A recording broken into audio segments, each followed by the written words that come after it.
Awa ng ika-11 taon ni Longhua, pumanaw ang emperador ng dinastyang De Yuanzhen na nag-iwan lamang ng isang munting anak, si Prinsipe Rong. Ang punong opisyal ng Zhaoding Division, si Xiao Da, ay pinangunahan ang kanyang nasasakupan, si Cao Chon'ang, na umasa sa kanyang kapangyarihan sa kamay, kinontrol ang lahat ng bagay sa palasyo at inayos ang libing ng emperador. Ayon sa patakaran ng korte, mabilis ding umalis ang mga babaeng langit na isasama sa libing. Nagmamadaling bumalik sa palasyo si Karen Buyinlu. Gusto niyang bago siya tumakas, dapat niyang ayusin ng maayos ang lahat para sa kanyang alalay na si Tongyon, ngunit hindi inaasahan na si Tongyon, na hindi alam ang panloob na sitwasyon, ay lihim na pumunta sa tahanan ng Bu upang humingi ng tulong. Si Buyinlu ay walang swerte at hindi nakatakas sa oras, at inaresto at dinala sa Jikyuan. Sa oras na ito, si Grand Academician Zhu Chengde, pinamunuan ng isang grupo ng mga mataas na opisyal na nagprotesta sa harap ng palasyo, na nagnanais na agawin ang karapatang magbigay tulong sa bagong emperador. Matapos ang pag-akyat sa trono, ginamit ni Xiao Da ang kanyang kapangyarihan upang sugpuin silang lahat. Sa Fengyi Palace, nagpaplano si Emperatrice Rong An na isampa sa trono ang anak ni Noble Consort Xiao, si Prinsipe Rong, bilang emperador.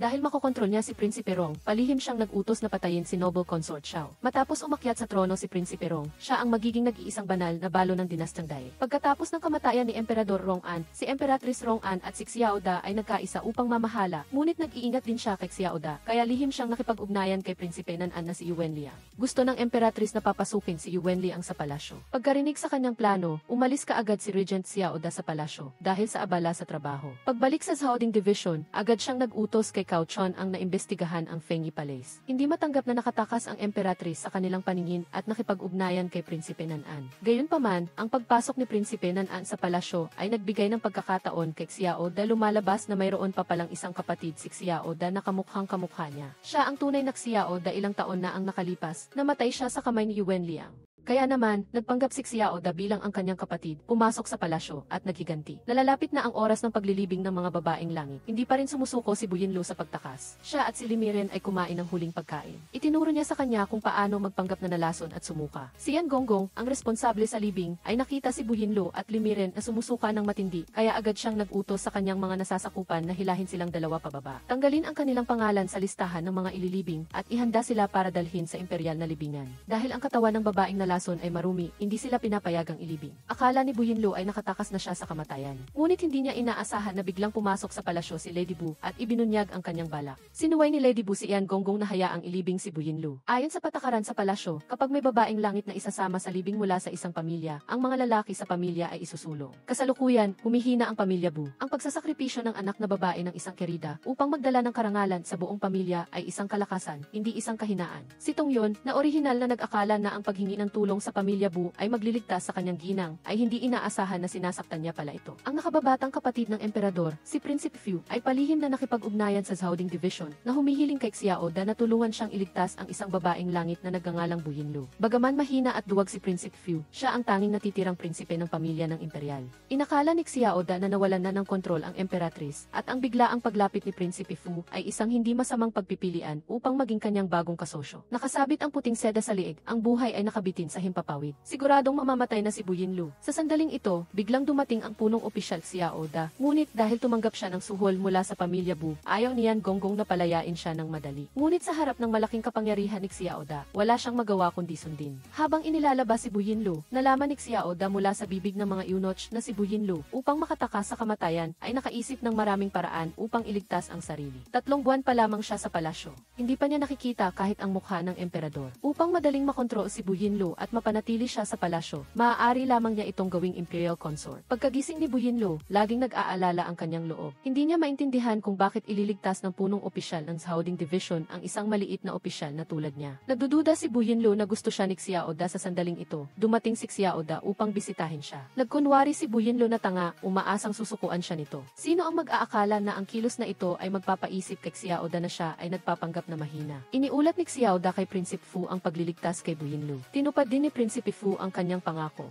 Tinulungan si Prinsipe Rong na makawala sa kontrol ng Emperatrice. Ngunit matagal nang naghanda si Emperatrice Rong An. Siya mismo ang nag-alaga kay Prinsipe Rong. Ayon sa ritual, sa gabi ng pagbalot ng bangkay, kailangang pamunuan ng Emperatrice ang mga asawa ng emperador upang magbantay sa kabaong ng dating emperador sa Shangqiong Palace. Iyon ang pinakamahusay na oras para ilabas si Prinsipe Rong mula sa Fengyi Palace. Kailangan lamang ng isang tao na abalahin ang Emperatrice at magpatagal. Agad na naisip ni Xiao Da ang pinakaangkop na kandidato. Si Buyinlu ang sasama sa Emperatrice sa pagbabantay sa kabaong ng dating emperador. Siya mismo ang nag-ayos ng buhok nito at patuloy na nagpuri. Naunawaan din ni Bu Yinlu na gusto siyang gamitin ni Xiao Da. Ngunit dahil sa utang na loob, tinanggap niya ang kahilingan. Sina Xiao Da at Prinsipe Fu ay nagtulungan sa loob at labas upang magdulot ng kaguluhan sa Fengyi Palace. Kinuha ni Jia Qilang ang pagkakataon na sumigaw para protektahan si Prinsipe Rong at lihim na inilabas si Prinsipe Rong. Pagkatapos ng pagbabalot ng bangkay, ang susunod ay ang pagdarasal ng Ethereal Lantern. Upang maabala ang Emperatrice, sinadya ni Bu Yinlu na ihulog ang parol. Kumalat ang apoy at umabot sa laylayan ng damit ng Emperatrice. Natakot ang Emperatrice at nagmamadaling nag-utos na patayin ang apoy. Bago pa man makapagtanong kung sino ang nagpuyos ng apoy, dumating ang balita mula sa Fengyi Palace na nawawala na si Prinsipe Rong. Pagkarinig, agad na naunawaan ni Bu Yinlu ang plano ni Xiao Da, natatakot siyang mabibigo ito. Gustong lumabas ni Bu Yinlu. Upang ligtas na mailabas si Prinsipe Rong sa palasyo, sinabihan niya si Tong Yun na lumuhod kapalit niya at pagkatapos ay palihim na lumabas upang hanapin si Xiao Da kahit bata pa. Alam ni Prinsipe Rong na ang kanyang ina ay pinatay ng Emperatrice at alam din niya na si Xiao Da at ang Emperatrice ay parehong uri ng tao, kaya't naglaban siya kay Xiao Da sa buong daan. Wala nang nagawa si Xiao Da kundi sa pilitang yakapin siya, ngunit huli na upang umalis sa palasyo. Walang pagpipilian, dinala siya ni Xiao Da pabalik sa Jikyuan upang iwasan muna ang mga humahabol na sundalo. Bumalik si Bu Yinlu sa Jikyuan at natagpuan si Xiao Da. Alam niyang ayaw umalis ni Prinsipe Rong kasama si Xiao Da, kaya hinikayat niya ang batang lalaki na kung wala ng ibang paraan. Subukan mong maniwala sa nag-iisang alas na makakapagbaliktad ng sitwasyon, at sa kasalukuyan, si Xiao Da ang tanging alas na hawak ni Prinsipe Rong. Nahirapan si Bu Yinlu na kumbinsihin si Prinsipe Rong. Dinala ng Emperatrice ang mga tao upang maghalughog. Nagmamadali siyang lumuhod sa labas ng pinto upang maabala ang Emperatrice at inamin na siya ang aksidenteng nagsunog sa damit nito. Galit na galit ang Emperatrice, ngunit hindi siya nagkaroon ng oras para harapin ito. Mabilis siyang nag-utos na maghalughog. Sinamantala ni Xiao Da ang pagkakataon upang tumakas kasama si Prinsipe Rong. Hinanap ng Emperatrice ang buong palasyo mula sa itaas hanggang sa ibaba, ngunit hindi pa rin mahanap ang kinaroroonan ni Prinsipe Rong. Pag-iisipan, pagkatapos, natuklasan niyang nilinlang siya ni Bu Yinlu. Agad siyang nag-utos na dalhin si Bu Yinlu upang tanungin at ipapatay siya. Sa mapanganib na sandali, dumating si Princess Hede Murong Wanwan sa tamang oras at iniligtas siya. Si Murong Wanwan ay ipinadala ni Xiao Da pagkatapos ng ilang pag-uusap. Natuklasan nilang magkasundo silang dalawa. Matagumpay na dinala si Prinsipe Rong sa tahanan ni Prinsipe Fu. Wala nang oras para magpahinga si Xiao Da, agad siyang nakipag-ugnayan sa ilang matataas na opisyal upang magpakalat ng balita. Mabilis na kumalat ang balita sa korte na ang inner cabinet ay may balak na gawing rehente si Prinsipe Fu. Galit na galit ang Emperatrice at nagdududa na ipinagkanulo siya ni Xiao Da. Sa sandaling ito, tumakbo si An Gonggong upang magulat na si Xiao Da ay palihim na nakipagsabwatan kay Prinsipe Fu at si Bu Yinlu ay isa rin sa kanyang mga tao. Agad na nag-utos ang Emperatrice na makipag-ugnayan kay Prinsipe Nanan. Nang araw na iyon, personal na gumawa si Prinsipe Fu ng isang parol at ipinadala kay Bu Yinlu. Ngunit tila hindi niya ito naaalala. Habang nag-uusap, hindi sinasadyang nadula si Prinsipe Fu at nahulog sa tubig. Dahil sa labis na kahihiyan, nahihiyang bumalik sa kanyang tahanan si Prinsipe Fu. Nakita ni Xiao Da na gusto ni Prinsipe Fu si Bu Yinlu, kaya nakaisip siya ng isang plano. Gusto niyang gawin siyang kasintahan ni Prinsipe Fu upang madali niyang mahawakan si Bu Yinlu at magawa ang lahat para sa kanya.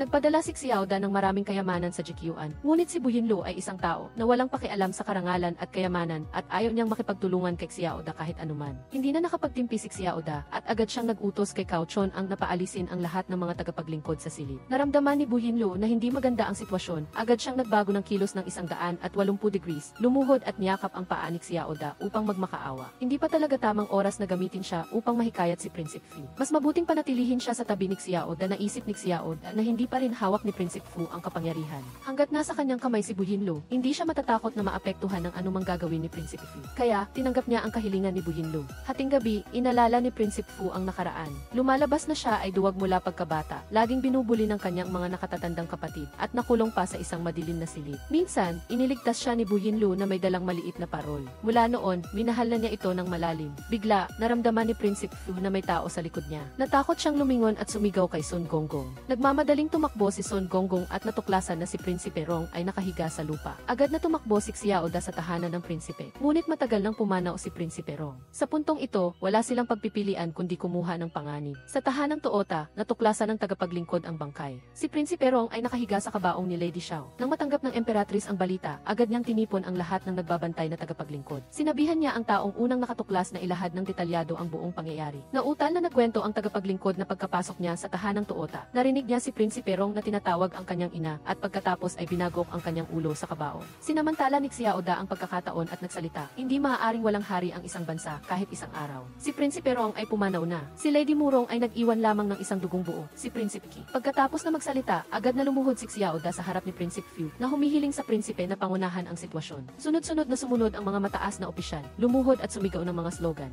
Ang Emperatrice ay hindi nasiyahan, ngunit hindi siya nakaisip ng paraan upang sumagot. Nakaramdam si Xiaoda ng kaunting kahihiyan. Nangako siyang poprotektahan si Prinsipe Rong, ngunit pinayagan niya itong mamatay ng bata pa. Nakita ni Bu Yinlu na malungkot si Xiaoda, kaya dinala niya ito sa isang kagubatan at gumamit ng kwento tungkol sa Daily upang aliwin siya. Nang marinig ang matatamis na salita ng aliw ni Bu Yinlu, umiti rin sa wakas si Xiaoda ng araw na iyon. Natanggap ni Zhang Xiu ang utos ng Emperatrice at sa pilitang dinala si Bu Yinlu, ikinulong siya sa isang silid at sinadyang iwan ang susi sa labas ng pinto. Natuklasan ni Bu Yinlu na may pampagana ng damdamin sa insensaryo. Sa kabilang banda, ginamit ng Emperatrice ang pangalan ni Bu Yinlu. Nagpadala ng liham kay Prinsipe Fu. Kapag sinira ni Prinsipe Fu ang pinto at sumugod upang maging bayani na nagligtas sa isang dilag, ang bigat ng krimen na ito ay labag sa moralidad at kahit na muling mabuhay ang dating emperador, hindi siya nito maililigtas. Pumasok si Prinsipe Nan-an sa Zongshan. Agad na dinala ni Xiaoda ang kanyang mga tao upang hanapin siya. Sa sandaling ito, isang nasasakupan ang tumakbo upang magulat na biglang pumasok sa palasyo si Prinsipe Fu at si Bu Yinlu ay nawawala rin. Batay sa sulat na iniwan ni Bu Yinlu, alam agad ni Xiaoda na ito ay pakana ng Emperatrice. Tila nakita rin ni Cao Chon ang sitwasyon at agad niyang pinayuhan si Xiaoda na ang pangunahing prioridad ngayon ay patayin si Prinsipe Nan-an. Si Bu Yinlu ay tulala na nakahiga sa silid.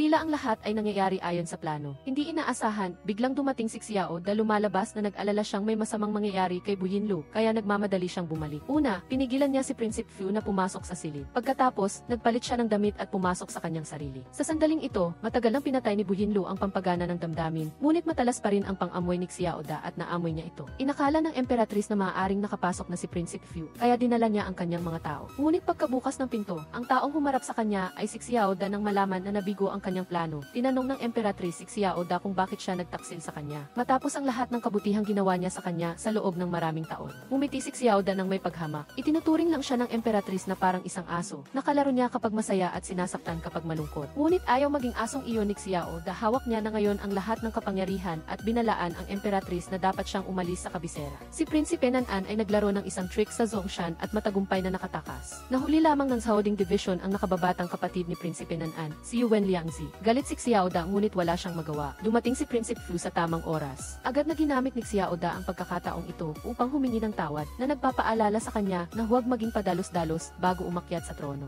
Hindi rin tanga si Prinsipe Fu at naintindihan ang ibig niyang sabihin. Nangako na siya ay magiging maingat. Alam ng Emperatrice na nawala na ang kanyang kapangyarihan at walang magawa kundi umalis sa kabisera. Gayunpaman, umaasa pa rin siya na isang araw ay makikita niyang mawawala ang lahat kay Xiaoda. Si Bu Yinlu ay puno ng mga iniisip na inaalala ang mga nangyari ngayon. Si Xiaoda ay natamaan ng pampagana ng damdamin at hindi nakapagtimpi. Sa isang kritikal na sandali, sinampal niya ito. Naalala niya ang galit na mukha ni Xiaoda nang sampalin siya at nakaramdam lamang ng panginginig si Bu Yinlu. Agad siyang nagdala ng 2 bote ng alak upang humingi ng tawad dito. Nagkataon na nabigo ang paghihiganti ni Xiaoda ngayon at gumagamit din siya ng alak upang maibsan ang kanyang kalungkutan. Hinila niya si Bu Yinlu sa ilalim ng puno ng peras at sinabi sa kanya na ang puno ng peras sa harapan ay hindi kabilang dito. Sa simula, mayroong 2 magkatulad na puno ng peras, ngunit ang isa ay namatay sa lamig at isang puno na lamang ang natira sa harapan. Namumulaklak lamang ito ngunit walang bunga. Bagaman hindi masyadong matalino si Bu Yinlu, naunawaan niya ang damdamin ni Xiaoda sa sandaling iyon. Ginamit niya ang kanyang katawan upang hampasin ng malakas ang puno na lumikha ng isang magandang pag-ulan ng bulaklak ng peras. Unti-unting lumabas ang ngiti sa mukha ni Xiaoda at pumatak din sa kanyang puso ang anino ni Bu Yinlu. Si Prinsipe Fu Murunggao ay matagumpay na umakyat sa trono at naging emperador ng Dinastyang Dai. Kahit na naging hari na siya, si Bu Yinlu lamang ang nasa kanyang isip. Sa tulong ni Sun Gonggong,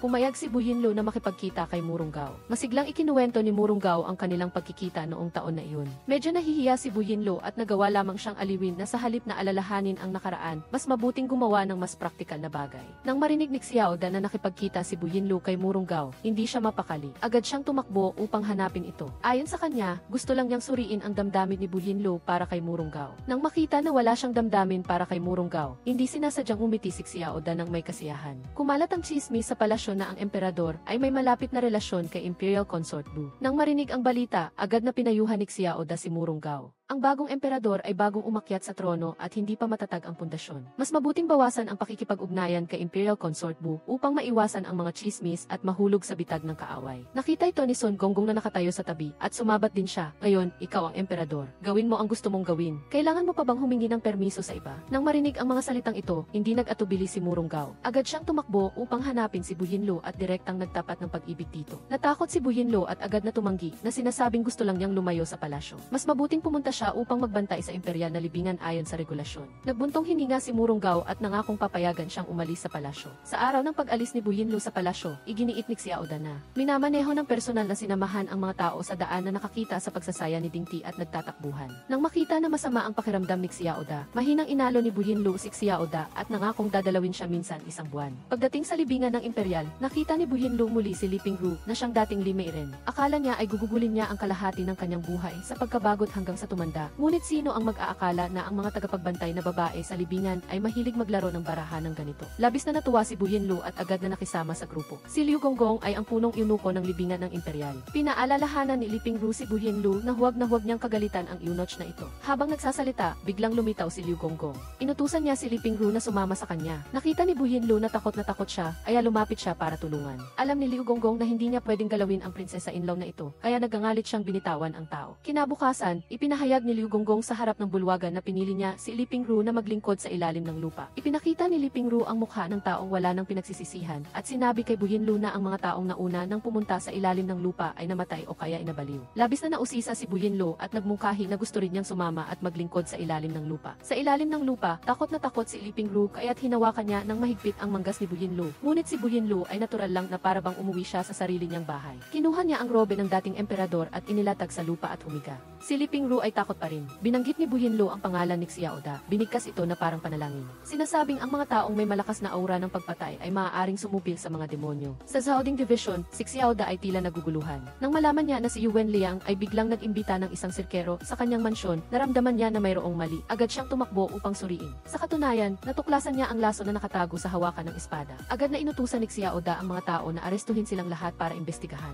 Pagbalik sa Zhaoding Division, ang imahe ni Bu Yinluo ay patuloy na nasa kanyang isip. Kaya, nangolekta si Xiao Da ng 11 serye ng mga balumbon tungkol sa pag-ibig para pag-aralan. Sinasabi sa balumbon na gusto ng mga babae ang saranggola na papel. Kaya nagpasya siyang gumawa ng saranggola na papel gamit ang sarili niyang mga kamay. Sa ilalim ng lupa, si Bu Yinluo at Li Pingru ay naglalaro ng barahan ng walang inaalala. Pinangunahan ni Liu Gonggong ang kanyang mga tauhan upang magsuri. Nakita niya na ang dalawa ay maayos at nagtatawanan pa. Inakala niya na ang dalawa ay hindi nakakaalam ng mga patakaran at natatakot siyang saktan nila ang dating emperador, kaya dali-dali niyang pinalabas ang dalawa. Pagkaalis ni Li Pingru sa ilalim ng lupa, naghiwalay sila ni Bu Yinluo at nakasalubong niya si Liu Gonggong. Inila siya ni Liu Gonggong papasok sa silid na may ngiti sa mukha. Natakot at naguluhan si Li Pingru at hindi alam ang gagawin. Sa sandaling ito, biglang sinira ni Bu Yinluo ang pinto at sumugod, tinakpan ang ulo ni Liu Gonggong at binugbog siya. Nang magising si Liu Gonggong, mabilis na nagsalita si Bu Yinluo. Nakita raw nila na binugbog ka ng isang malaking lalaki at hinubaran ka. Nahihiya si Liu Gonggong at hindi na nagtangkang mag-imbestiga pa. Tuwang-tuwa si Li Pingru. Sa malawak na libingan ng imperial na ito, sa wakas ay nakakita siya ng isang mabuting kaibigan na handang protektahan siya. Naghawak kamay ang dalawa at naglakad-lakad. Nang hindi nila namamalayan, napunta sila sa sementeryo na puno ng mga walang pangalan na lapida. Ang mga inilibing dito ay lahat ng hindi kilalang mga babaeng korte, walang pangalan at walang katanyagan.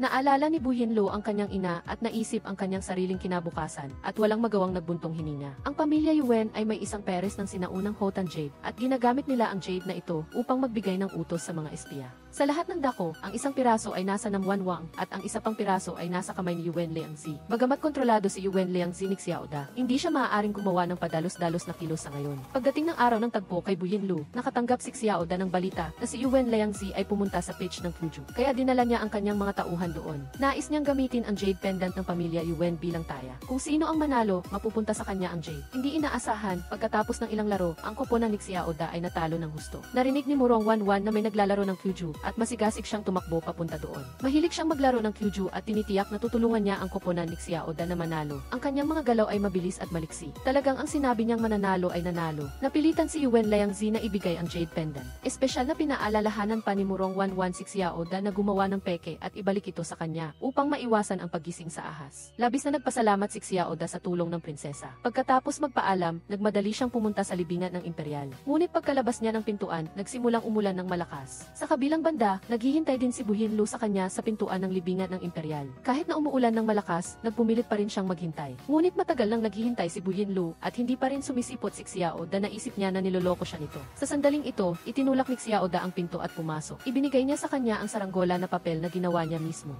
Ngunit dahil sa masamang pagkakagawa nito, kinamuhian ito ni Bu Yinlu. Upang makabawi sa kanyang pagkaantala, si Xiao Da ay sumakay sa kabayo magdamag at dinala siya sa Fu Shuizhen. Lumalabas na naaalala pa rin ni Xiao Da ang mga salitang sinabi niya 6 na taon bago siya pumunta sa libingan ng Imperial. Ang dating bahay ng pamilya Bu sa Fu Shuizhen ay hindi kalayuan sa libingan ng Imperial. Si Xiao Da at Bu Yinlu ay pumasok sa mansyon ng Biu at nakita lamang si Tutor Bu doon. Sinabi ni Tutor Bu na ang ina ni Yinlu ay matagal nang bumalik sa kabisera. Si Tutor Bu ay hindi nagpakita ng anumang pag-aalala sa kanyang anak na babae. Sa halip ay labis siyang nagbigay galang kay Xiao Da. Bago umalis, binigyan niya si Bu Yinlu ng isang watercolor na pagpipinta. Sa loob nito ay may ilang gintong dahon. Hindi nag-atubili si Bu Yinlu at agad itong itinapon. Nang makita ang pagtrato ni Tutor Bu kay Bu Yinlu, naintindihan ni Xiao Da kung anong uri ng buhay ang pinagdaanan niya. Nagkunwari siyang inaalo siya ng ilang salita. Nagtataka si Bu Yinlu kung bakit napakabait ni Xiao Da sa kanya. Ngunit hindi sumagot si Xiao Da. Naghula si Bu Yinlu. Baka gusto niyang maging magkapatid sila. Nang marinig ito, halos masuka si Xiao Da sa galit. Sumakay ang dalawa sa bangka at naglibot sa lawa upang magpalami. Pagkatapos, uminom sila ng alak habang nagmamasid sa buwan. Nalasing si Bu Yinlu at nawala sa sarili. Ikinuwento niya kay Xiao Da ang kanyang mga alaala noong bata pa siya. Pareho silang hindi gusto ng kanyang ina ang bahay na iyon dahil gusto nilang maging malaya. Ang bahay na iyon ay parang kulungan para sa kanila. Napakabilis, nalasing si Bu Yinlu sa yakap ni Xiao Da at dahan-dahang nakatulog. Sa hating gabi, nagmamadaling dumating si Li Pingru upang humingi ng tulong kay Bu Yinlu. Ngunit wala si Bu Yinlu doon. Hindi rin naglakas loob si Tong Yun na buksan ang pinto. Pagbalik ni Bu Yinlu, si Li Pingru ay labis ng pinahirapan ni Liu Gonggong na hindi na siya mukhang tao. Nang makita ang kanyang mabuting kaibigan sa ganoong kalagayan, si Bu Yinlu ay nalungkot at sinisi ang kanyang sarili. Si Li Pingru ay nagbago na parang ibang tao at hindi na siya pinapansin. Pagkatapos ng isang buwan ng maingat na pagmamasid, nalaman ni Liu Gonggong na walang sumusuporta kay Bu Yinlu, kaya nagplano siyang makipaglokohan sa kanya. Pagbalik ni Bu Yinlu, nalaman niya na si Tong Yun ay may mataas na lagnat. Kaya't gusto niyang pumunta kay Liu Gonggong upang kumuha ng gamot, ngunit hindi siya pinansin ng eunuch na ito. Walang magawa si Bu Yinlu kundi ilabas ang jade pendant. Nang makita ni Liu Gonggong ang selyo ni Xiao Da sa jade pendant, hindi niya maiwasang maghinala na si Bu Yinlu ay tauhan niya. Hindi rin itinanggi ni Bu Yinlu. Agad na binago ni Liu Gonggong ang kanyang saloobin at sinunod ang lahat ng kanyang kahilingan. Si Bu Yinlu ay napakayabang. Inutusan niya si Liu Gonggong na personal na pagsilbihan siya ng pagkain at inumin. Si Liu Gonggong ay nagdududa pa rin, kaya sadyang ipinadala niya ang resibo ng mga gastusin sa pagkain at inumin ni Bu Yinlu sa Zhaoding Division upang makita kung babayaran ba siya ng Zhaoding Division. Si Xiao Da ay abala sa paggamit ng jade pendant ni Yuan Liangzi. Inimbestigahan ang mga espiya ni Nam Wan Wang, si Cao Chun-an. Sa huli, dinala niya ang lahat ng mga libro ng gastos kay Xiao Da para tingnan. Sinabi rin niya na ang mga tao doon ay nagsabi na si Bu Yinlu ay tauhan ni Xiao Da. Napansin ni Xiao Da na tila nasa panganib si Bu Yinlu, kaya't nagmadali siyang pumunta sa libingan ng Imperial. Si Liu Gonggong, na hindi nakatanggap ng anumang bayad mula sa Zhaoding Division, ay inutusan si Li Pingru na tiktikan si Bu Yinlu. Pagkatapos gahasain ng eunuch na si Liu, si Li Pingru ay na-brainwash at sumunod sa kanya ng walang pag-aalinlangan. Pagkatapos ng pagmamanman at pakikipag-usap kay Tong Yun, nalaman niya na si Bu Yinlu ay nagpapanggap lamang. Mabilis niyang iniulat ang balitang ito kay Liu Gonggong. Alam ni Liu Gonggong na niloko siya, kaya't agad siyang nagdala ng mga tao upang parusahan si Bu Yinlu. Sa sandaling ito, biglang dumating si Murong Gaogong upang iligtas siya. Ngunit kasama niya si Xiao Da. Si Murong Gaogong ay labis na nag-aalala para kay Bu Yinlu at gustong ibalik siya sa palasyo. Ngunit ayaw ni Bu Yinlu na maging isang ibon na nakakulong sa hawla. Upang mawala ang ideya ni Murong Gaogong na ibalik siya sa palasyo, sadyang dinala sila ni Bu Yinlu sa sementeryo sa likod ng bundok. Tinawag din niya ang isang grupo ng mga babaeng korte upang maglaro ng baraha at umaktong agresibo at mayabang. Ang eksena ay nagpalungkot kay Murong Gaogong. Tumingin siya kay Xiao Da para humingi ng tulong.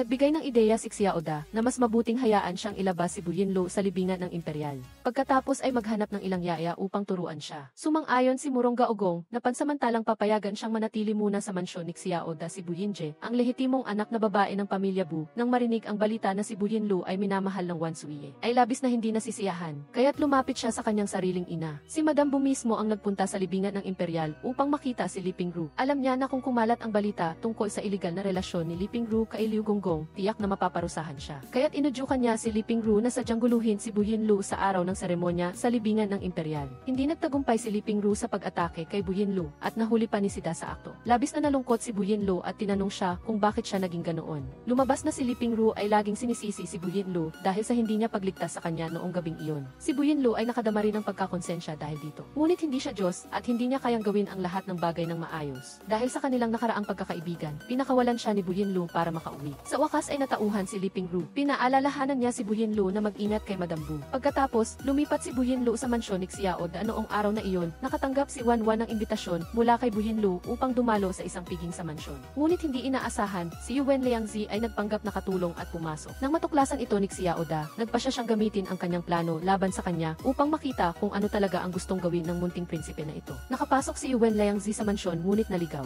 Nagkamali siya at napunta sa silid ni Buyinlu. Bilang resulta, binugbog siya nito ng patpat hanggang sa mawalan ng malay at iginapos. Sinabi ni Yuwen Liangzi kay Xiao Da na hindi siya pumasok sa mansyon upang pumatay. Ngunit nakita niya na labis na natutuwa si Wanwan at inakala niya na gusto niya si Xiao Da, kaya't pumasok siya upang tingnan. Nang marinig ang mga salitang ito, labis na nagalit si Wanwan. Sumugod siya sa silid at itinuro si Yuwen Liangzi habang sinisigawan. Si Buyinlu, na nakatayo sa tabi, ay tumulong din kay Xiao Da sa pagpapaliwanag na sinasabi na walang relasyon sina Wanwan at Xiao Da. Ang eksena ay medyo magulo. Nang makita ito ni Julang, dali-dali siyang sumulong upang hilahin si Yuwen Liangzi pababa. Ang kapaligiran ay bumalik sa katahimikan. Pagkaalis ng lahat, tinanong ni Xiao Da si Buyinlu kung bakit siya tumulong sa pagpapaliwanag. Dahil mas mabilis ang bibig ni Buyinlu kaysa sa isip niya, sinabi niya nang hindi nag-iisip na dahil gusto niya ito. Nang makabawi siya sa kanyang reaksyon, mabilis siyang nagpalit ng usapan. Nais ni Wanwan na tulungan si Buyinlu na kumbinsihin si Murong Gaogong na pakawalan siya. Ngunit hindi inaasahan, sinabi ni Murong Gaogong na ang imperial na lungsod na ito ay masyadong madilim, napakadilim na wala man lang ni isang sinag ng liwanag, at si Buyinlu ang ilaw sa kanyang puso. Nang makita si Murong Gaogong na ganoon, biglang lumambot ang puso ni Wanwan at nagbago ang kanyang isip. Nangako siyang tutulungan siyang kumbinsihin si Buyinlu na pumasok sa palasyo. Upang gawin si Buyinlu ang hitsura na gusto ni Murong Gaogong, si Gonggong Sun ay nagpadala ng ilang yaya sa mansyon ni Xiao Da nang walang pahintulot. Nang malaman ni Cao Chuan na ang mga tao mula sa palasyo ang dumating, hindi siya naglakas loob na pigilan sila. Tumakbo lamang siya upang hanapin si Xiao Da at iulat ang sitwasyon. Nagkataon naman na nagdadala si Xiao Da ng mga tao upang harapin ang mga espiya ni Nam Wanwang. Dumating si Cao Chuan na nagmamadali, iniulat ang lahat ng nangyari ngayon. Nagulat si Xiao Da at nagplano agad na bumalik upang iligtas si Buyinlu. Ngunit hindi inaasahan, tinawag siya ni Murong Wanwan sa daan. Alam ni Wanwan na balak ni Xiao Da na protektahan si Buyinlu. Ngunit sa imperial na lungsod na ito, walang sinuman ang maaaring lumaban sa emperador. Umaasa siya na ibibigay ni Xiao Da si Buyinlu sa emperador. Naintindihan ni Xiao Da ang prinsipyong ito, ngunit mayroon siyang ibang naiisip. Hindi natutunan ni Buyinlu ang mga patakaran ng lubusan.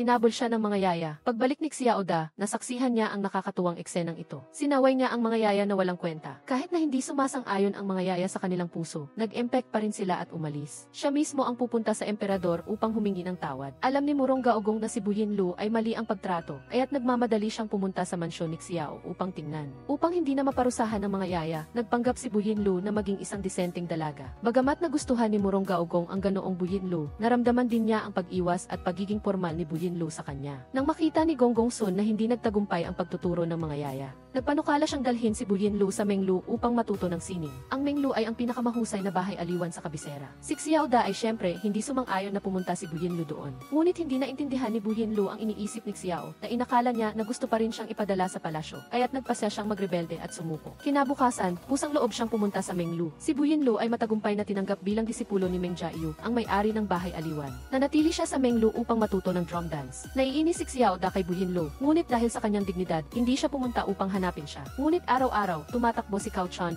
upang iulat ang sitwasyon. Sinasabi niya na ang talento ni Buyinlu ay napakasama. Hindi siya natututo sumayaw ng maayos kahit kalahating araw. Gayunpaman, hindi siya sumusuko. Nagsasanay siya ng masigasig araw at gabi. Pagkatapos makinig, sumakit ang ulo ni Xiao na hindi inaasahan ni Buyinlu na makikita niya si Yuwen Liangzi sa Menglu. Lumabas na gusto rin niyang makuha ang puso ni Wanwan, kaya gusto rin niyang maging disipulo ni Meng Jiayu. Hindi naniwala si Buyinlu sa mga kalokohan ni Yuwen Liangzi. Nag-alala siya na lihim siyang nagpaplano laban kay Xiao Da, kaya't kusa siyang lumapit sa kanya at sinabing tutulungan niya siyang suyuin si Wanwan. Sa katunayan, gusto niyang makipag-espiya. Si Buyinlu, habang nagsasanay ng drum dance sa ilalim ng malademonyong pagsasanay ni Meng Jiayu, ay nasaksihan din ang isang serye ng mga nakakatawang eksena ni Yuwen Liangzi habang sinusuyo si Murong Wanwan. Minsan, binugbog pa siya hanggang sa kailangan siyang dalhin pa uwi. Sa paglipas ng panahon, si Murong Wanwan ay naantig din sa kanyang sinseridad at nagpababa ng kanyang depensa. Hindi alam ni Xiao Da ang tunay na dahilan ni Buyinlu sa paglapit kay Yuwen Liangzi. Lalo siyang hindi natuwa na nanatili siya sa Meng Lu, kaya nag-utos siya na ipagbawal ang lahat ng mga paaralan ng musika at sayaw. Nagulat si Meng Jiayu at hindi maintindihan.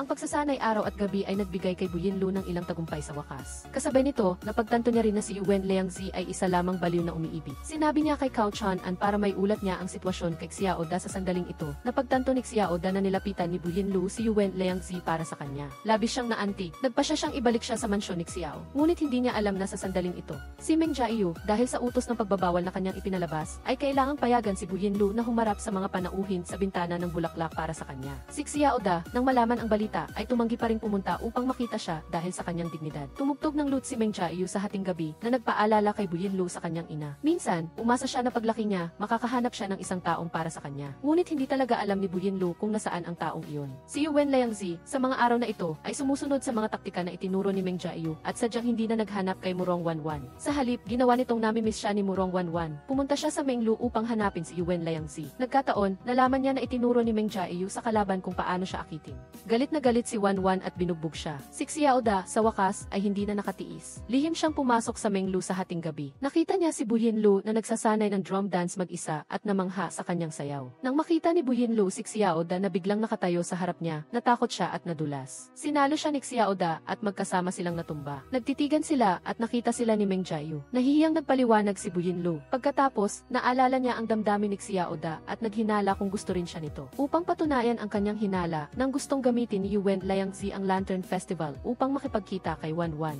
Agad na ginamit ni Bu Yinlu ang pagkakataon at humingi ng tulong kay Xiao Da. Tinanggihan siya ni Xiao Da sa harapan, ngunit palihim siyang tinulungan sa likuran. Sa araw ng pagdiriwang, naging matagumpay ang plano ni Yuan Liangzi na nagpaantig kay Murong Wanwan. Samantala rin ni Xiao Da ang pagkakataon upang hilahin si Bu Yinlu sa isang tabi at magkasamang maglakad-lakad sa night market. Dumaan sila sa isang stall na nagbebenta ng parol. Bumili agad si Xiao Da ng isa para sa kanya. Labis na naantig si Bu Yinlu. Mula pagkabata hanggang ngayon, bukod sa kanyang ina, si Xiao Da ang unang taong nagbigay sa kanya ng parol. Nakatayo silang dalawa sa tulay at nagniningning ang mga paputok sa kalangitan. Nagkatinginan silang dalawa at mumiti. Sa sandaling ito, talagang nagbukas ng puso si Xiao Da. Ikinuwento niya kay Bu Yinlu ang tungkol sa paghihiganti sa pagkamatay ng kanyang ama. Dahil sa pagkamatay ng kanyang kaisa-isang nakababatang kapatid na lalaki, naintindihan ni Gi Lu ang nararamdaman ni Xiu. Kaya, nagpasya siyang isama ito para magpalutang ng mga parol sa ilog upang pagaanin ang kanyang kalooban. Sinabi ni Gi Lu kay Xiu na maraming tao sa mundong ito ang nangangailangan sa kanya, kasama na siya. Ang linyang ito ay nagpasaya kay Xiu. Gayunpaman, bigla ring sumulpot si Yi Ranf-Gotian na sumira sa magandang tanawing iyon. Nakita ni Xiu ang pagkakalapit ng dalawa at lihim na nakaramdam ng inggit. Sa sandaling iyon, biglang sumalakay ang espiya ni Myun Vian at pinaslang ang emperador. Sa gitna ng kaguluhan, bahagyang nasugatan si Gi Lu habang ipinagtatanggol si Yi Ranf-Gotian. Hindi mapakali si Yi Ranf-Gotian na iwanan siya sa labas ng palasyo. Agad siyang nag-utos na dalhin ito sa palasyo. Nag-alala si Xiu at hindi niya alam kung paano kukumbinsihin ang kabilang panig na magbago ng isip. Nang matanggap niya ang balita na may kasunduan sa kasal sa pagitan ng pamilya Gi Wei at ni Myun Vian Vietling. Natatakot ang pamilya Gi Wei na mapigilan sila ng korte dahil sa bagay na ito, kaya gusto nilang maghanap ng paraan para ikansela ang kasal. Agad na nagmungkahi si Xiu sa emperador na tanggapin ang kasunduan sa kasal na ito. Pagkatapos ay utusan ang isang tao na pumunta sa EDEF sa ngalan ng paghatid ng kasintahang babae upang magmanman sa sitwasyon. Gamitin ang pagkakataong ito upang sirain ang lahat ng puwersa ni Myun Vian. Kasabay nito, ginamit din niya ang dahilan na nag-aabang si Myun Vian sa paligid ng kabisera na pilit na kinukumbinsi si Yi Ranf-Gotian na huwag dalhin si Gi Lu sa palasyo. Sa sandaling ito, agad na tumanggi si Yi Ranf-Gotian. Mula nang umakyat siya sa trono, nagbago ang kanyang pagkatao. Nagsimula siyang matakot na ang reputasyon ni Xiu ay mas malaki kaysa sa kanya. Inutusan niya si Xiu na maging tagahatid ng nobya na ang totoo ay para maging sanhi ng paghina ng magkabilang panig at gamitin ang pagkakataong ito upang patatagin ang sarili niyang kapangyarihan. Nakita ito ni Xiu, ngunit mahirap suwayin ang utos ng hari. Sa Siside, muling nagbalak si Gi Yan at si Gi Wei laban kay Gi Lu. Nakita nilang hindi pa nakakapasok sa palasyo si Gi Lu at inakala nilang hindi na siya pinapaboran. Kaya, ginamit nila ang pangalan ng ina nito upang linlangin siya pabalik sa Tsi at gusto siyang ipalit kay Gi Wei. Narinig ni Xiu ang ulat ni Koki Death at naramdaman niya na ang palasyo ng kasal na inihanda ng pamilya Gi para sa kasal ay napakakakaiba. Bukod pa rito, nawawala pareho sina Gi Lu at Tian Zhen. Agad niyang napagtanto na may mali kaya nagmadali siyang sumakay sa kabayo at hinabol ang grupo ng mga tao. Matagumpay na nailigtas si Gi Lu. Gusto ni Gi Lu na malaman ang totoong sitwasyon ng kanyang ina, kaya bumalik siyang muli sa Eshu Zidis kasama si Xiu upang mag-imbestiga. Lumabas na siya ay palaging nililinlang ng pamilya Gi at ang kanyang ina ay namatay kalahating taon na ang nakalipas. Malungkot na umiyak si Gi Lu. Noong araw na iyon, ginamit ni ang buhay ng kanyang ina para takutin siya at pilitin siyang pumasok sa palasyo bilang kapalit ni Gi. Sa huli, wala siyang pagkakataon na makita ang kanyang ina sa huling pagkakataon. Bumalik si Gi sa sa tulong ni Xioi. Pinilit niya si Gi na diborsiyuhin ang kanyang asawa. Inutusan niya si Gi na magpakasal kaagad at harapin ang kapalaran na dapat ay sa kanya. Dahil sa gulo sa Xioi, nagsimulang kumalat ang chismis sa korte na ang emperador at ang dating paboritong asawa ay may iligal na relasyon. Nalaman ni Xioi na si Tian Honghu ang nasa likod ng masasamang gawain. Ginamit niya ang puntong ito upang makipagtulungan kay Gi Lu upang si Tianlu ay pansamantalang sumang-ayon na umalis si Gi Lu sa kabisera para sa sarili niyang reputasyon upang maiwasan ang kasikatan. Sa wakas ay naaprubahan si Gi Lu sa kadahilanang ihatid ang kanyang kapatid na babae sa kasal at pumunta sa EDC kasama si Xioi. Gusto ni Tian na gamitin ang pagkakataon na umalis si Xioi sa kabisera para subukang kontrolin ang kapangyarihan. Alam ni Xioi ang kanyang masamang layunin, ngunit hindi niya ito ibinunyag dahil ang tunay na layunin niya ay si Vietling at kailangang magbayad ito ng utang sa dugo. Pagdating ng araw ng pag-alis, hindi man lang tiningnan ni Gi Lu si Gi at agad na ibinalik sa kanya ang lahat ng dinanas niya noon. Pagkatapos umalis ng bangka, medyo nahilo si Gi Lu dahil sa pagkahilo sa dagat. Sinabi sa kanya ni Xioi na maaari niyang imasahe ang mga acupoint sa kanyang tiyan upang maibsan ang mga sintomas. Walang pag-aalinlangan si Gi Lu kay Xioi at direktang sinabihan siyang imasahe siya. Ang kapaligiran sa pagitan ng dalawa ay unti-unting naging malambing. Sinuhulan ni Honghu ang isang kasapi upang palitan ang insenso para sa emperador. Dahil dito, gabi-gabi ay nakakaranas si ng masasamang panaginip. Lumipat si sa Tsihido upang magpagaling at magpabuti ng kanyang pakiramdam. Siya mismo ang nangasiwa sa pagsusunog ng insenso. Ngayon, nakakatulog na ng mahimbing si Inisip niyang ang lahat ng ito ay dahil kay Honghu, kaya pinatawad niya ito at pinayagan itong bumalik sa palasyo. Nakita ni Tianji na gusto ng kanyang amo si Xioi, kaya labis siyang nag-alala para kay Gi Lu. Naisip niyang kung magpakasal ito sa isang kasapi, tiyak na hindi ito magkakaanak, kaya hindi ito magiging masaya. Inosente at tapat na nagbahagi si Tianji ng bagay na ito kay Kotidefin. Gusto rin ni Kotidefin si Tianji ngunit nang marinig niya ang mga salitang ito mula sa bibig niya, medyo nalungkot siya. Sina Gi Lu at Xioi ay biglang inatake ng mga mamamatay tao sa bangka. Nasaktan si Xioi habang ipinagtatanggol siya at nahulog sa ilog. Dahil sa pag-aalala, tumalon din si Gi Lu upang sumunod. Pareho silang napadpad sa pampang. Dinala ni Gi Lu si Xioi na nasugatan at walang malay upang magtago sa isang maliit na kubo malapit sa ilog. Bilang resulta, natuklasan niya ang gamot na pampigil sa paglago ng balbas na itinago niya. Maling inakala ni Gi Lu na iyon ay isang tonic, kaya pinilit niya si Xioi na uminom ng ilang tableta pa. Nanatili silang dalawa sa kubo para magpagaling at namuhay ng nakatago ng ilang panahon. Ang maliit na kaligayahan at interes sa buhay ay isang pambihirang pagkakataon para magkasama silang dalawa. Nang dumating sina Qianji at Kotidef Endiu upang iligtas sila, parang ayaw pang umalis ni Gi Lu. Sa palasyo, humihingi ng tulong si Vians para kay Gi Vietling, umaasang patawarin siya ng kanyang kamahalan. Ngunit labis na kinasusuklaman ni Tiangu ang pamilya Gi at nag-utos pa ngang ipinagbawal ang kanilang pagkikita. Sa pag-atake na ito, nahulaan ni Xioi na si Gi Vietling ang palihim na nagplano nito. Nagpasya siyang magkunwaring nahulog sa ilog at nawawala, pagkatapos ay palihim na pumasok sa Vietgun ni Dendu upang paslangin si Gi Vietling. Matagal nang naghanda si Xioi at handang isakripisyo ang kanyang buhay para sa paghihiganti, ngunit nag-aalangan siya ngayon dahil kay Gi Lu. Ikinuwento ni Xioi kay Gi Lu ang tungkol sa paghihiganti niya kay Dinamyun Vians. Kahit labis na nag-aalala si Gi Lu para sa kaligtasan niya, sinuportahan pa rin niya ang kanyang paghihiganti kay Gi Vietling. Nakatanggap si Gi Vietling ng balita na nahulog si Xioi sa ilog at nawawala, kaya inutusan niya ang kanyang nasasakupan na maghanap sa gilid ng ilog. Sa sandaling ito, nagkunwari si Xioi at Gi Lu bilang mag-asawang nagmamahalan at tahimik na pumasok sa Vietgun ni Dens. Sa kabilang panig, hindi sinunod ni Viet ang utos ng kanyang nakatatandang kapatid at naglakas loob na makipagkita kay Gi Vietling na inamin na gusto rin niya ito. Kahit maikli lang ang panahon, gusto ni Viet na ituloy ang pag-ibig sa isang pagkakataon. Dahil kay Gi Lu, unti-unting nakaramdam si Xioi ng pag-aatubili. Nagpasya siyang huwag nang ipagsapalaran ang buhay niya para sa paghihiganti, sa halip ay maghanap ng ebidensya tungkol sa mga krimen nito. Pagkatapos, sa liwanag ng araw ay kukunin niya ang buhay nito. Kaya, kusang lumitaw si Xioi sa mansyon ni Dinamyun Vian na naglalayong ilabas ang ahas sa lungga. Natuklasan ni Gi Vietling na hindi madaling kalabanin si Xioi, kaya palihim siyang nagpadala ng liham kay Honghu upang humingi ng tulong, umaasang sasabihin nito sa kanya ang kahinaan ni Xioi. Pagdating sa EDC, hinanap ni Gi Lu ang kanyang pinsan na matagal na niyang hindi nakikita. Hindi niya inaasahan na sikat na opisyal pala ito ngayon sa Lu, si Lin Diden Jensv, isa siyang tauhan ni Gi Vietling. Nang marinig niyang dumating sina Gi Lu at Xioi, nag-alala siyang gagamitin si Gi Lu ni Xioi. Pinakalma siya ni Gi Lu at sinabing huwag siyang mag-alala dahil nagtitiwala siya kay Xioi. Sa kabisera, ang dating kasintahan ng nakababatang kapatid ni Xiu, si Kunyubay, ay biglang lumitaw sa tarangkahan ng Xiu. Nagpa siya si Gens, ihunghu na kunin ang babaeng ito sa kanyang pangangalaga. Sadyang inayos ni Xiu ang maliit na vilya sa tabi ng ilog at pansamantalang nanirahan doon kasama si Qi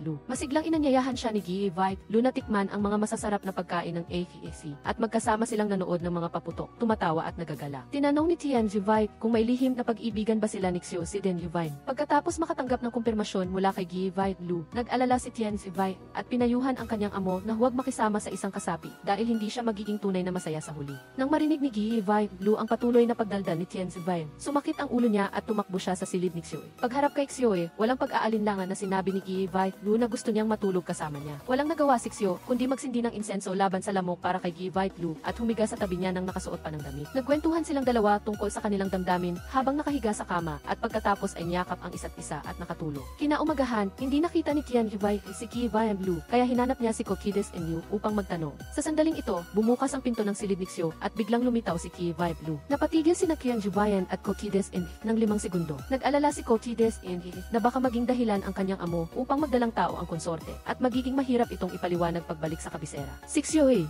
sinabi na hindi pa alam ni Qi Lu na isa siyang nagpapanggap na kasapi. Napabuntong hininga si Kokides Enyu at humanga na makatulog ito na yakap ang mahal niya, samantalang siya ay makapagkwentuhan lamang sa mga halaman at bulaklak. Tiningnan siya ni Xiu at inihagis kay Kokides Enyu ang gamot na pampigil sa paglago ng balbas, sinabing hindi na niya ito gagamitin sa malapit na hinaharap. Narinig ni Qi Vietling na naninirahan si Xiu sa maliit na vilya sa tabi ng ilog, kaya nagpadala siya ng ilang magagandang babae. Gusto niyang maging espiya ng mga ito. Agad na nahulaan ni Xiu ang intensyon ni Qi Vietling, kaya naglaro siya ng isang laro laban sa kanya. Hindi natuwa si Qi Lu nang makita niyang pinalibutan si Xiu ay ng mga babae, kaya bigla siyang nag-isip at umarte ng isang beauty trap plan. Dahil dito, nagkamali ang mga babae sa pag-unawa na mas nakakatakot pa si Xiu kaysa sa sinasabi sa chismis. Natakot ang mga babae pagkarinig nito at agad na tumakas. Nakita ni Xiu na pinapansin siya ng ganoon ni Qi Lu, kaya ibinalik niya ang mga babae kay Qi Vietling. Si He Rand Gotian na nasa kabisera ay unti-unting nakabisado ang mentalidad ng isang emperador na ikinagulat ni A. Rand Vietling. Sinabi niya kay Qi Vietling ang kanyang mga alalahanin. Si Xi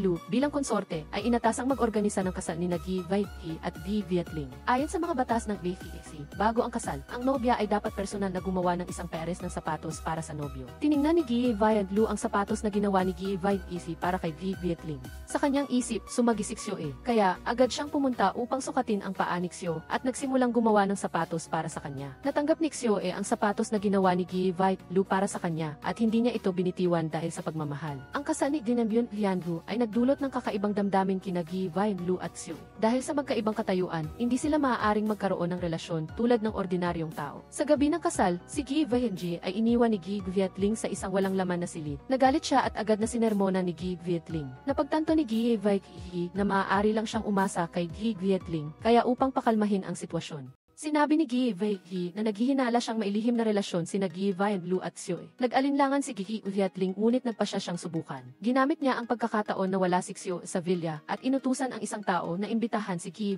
Lu sa mansyon upang balikan ang nakaraan kasama si Qi Nang makabalik si Xiu at narinig ang balita, hindi siya nag-alala. Alam niyang hindi maglalakas loob si Qi Vietling na saktan ang kasalukuyang konsorte, kaya nanatili siya sa villa at hindi lumabas. Alam ni Qi Lu na labis siyang kinasusuklaman ni Qi at walang kwento sa pagitan nila. Tiyak na may balak sa likod nito, kaya nagkunwari siyang may matinding pagmamahala ng magkapatid. Nabigo ang plano ni Qi Vietling. Hindi lang si Xiu walang ipinakita na anumang kakaibang reaksyon, maging ang pagsubok ni Qi ay nabigo. Sa galit, nag-utos siyang dalhin si Qi sa altar ng pamilya upang manikluhod at magsisi. Gayunpaman, ang pagsubok na ito ni Qi Vietling ay nagbigay babala rin kay Xiu. Talagang naging masyadong mapangahas sila ni Qi Lu kamakailan. Kung malaman ang lahat, pareho silang mamamatay at hindi na mahahanap ang kanilang mga bangkay. Para sa kaligtasan ni Qi Lu, nagpasya si Xiu na pansamantalang lalayuan muna siya. Napansin ni Qi Lu ang pagiging malamig ni Xiu sa kanya at sinubukan niyang lapitan ito, ngunit tinanggihan siya nito. Sa sobrang galit, mag-isa siyang pumunta sa Lu upang maghanap ng libangan at sinamantala ang pagkakataon na makita ang pinsan niya, si Lin Miden.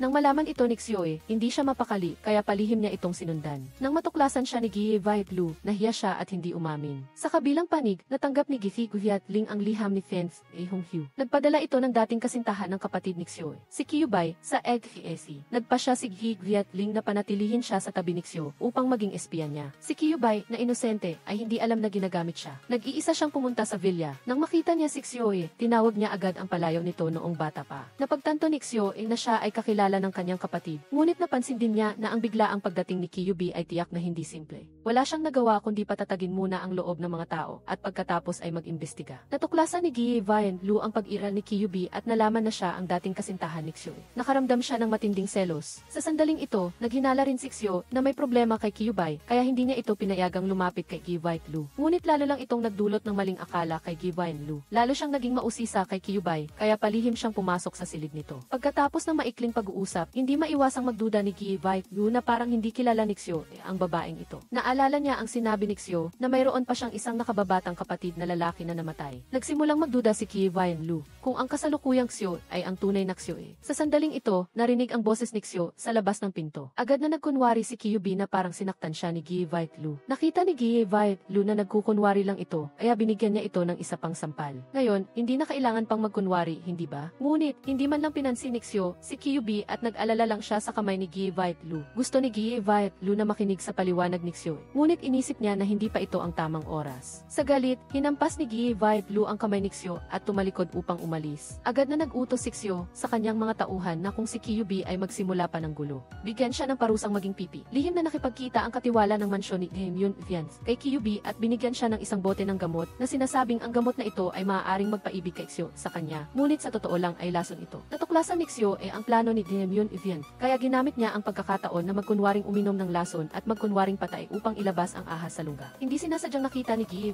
Lu si Kyubi na naglalagay ng kung ano sa tasa ng tsaa na inihanda para kay Xiu. Naramdaman niyang may mali kaya nagmadali siyang tumakbo upang pigilan ito. Ayaw ni Xiu nasirain ni Gi Lu ang kanyang plano at balak niyang kainin muna ito at saka na lang mag-isip. Hindi niya inaasahan na sa kritikal na sandali, kinuha ni Gi Lu ang tasa ng tsaa at ininom itong lahat. Nagulat ng matindi si Xiu at agad na ipinatawag ang lahat ng doktor sa buong lungsod upang gamutin siya. Matapos siyang suriin, sinabi ng mga doktor na hindi nalason si Gi Lu. Lumabas na narinig ni Lin Didegu ang plano ni Hyun Vian at ayaw niyang magdalamhati si Gi Lu dahil kay Xiu kaya palihim niyang pinalitan ito ng tonic. Ang pagkawala ng malay ni Gi Lu ay dahil hindi nakayanan ng kanyang katawan ang labis na epekto ng gamot. Si Xiu mismo ang nag-alaga sa kanya. Pagkatapos ng pangyayaring ito, sa wakas ay naunawaan na niya ang kanyang damdamin. Ano man ang mangyari sa hinaharap, hindi na niya ito bibitawan. Pagkagising ni Gi Lu, hindi na itinago ni Xiu ang kanyang damdamin. Inamin niya sa kanya ang pinakamalaking lihim ng kanyang buhay. Ang totoo niyang pangalan ay Xiu Tide, ang nakatatandang kapatid ni Xiu.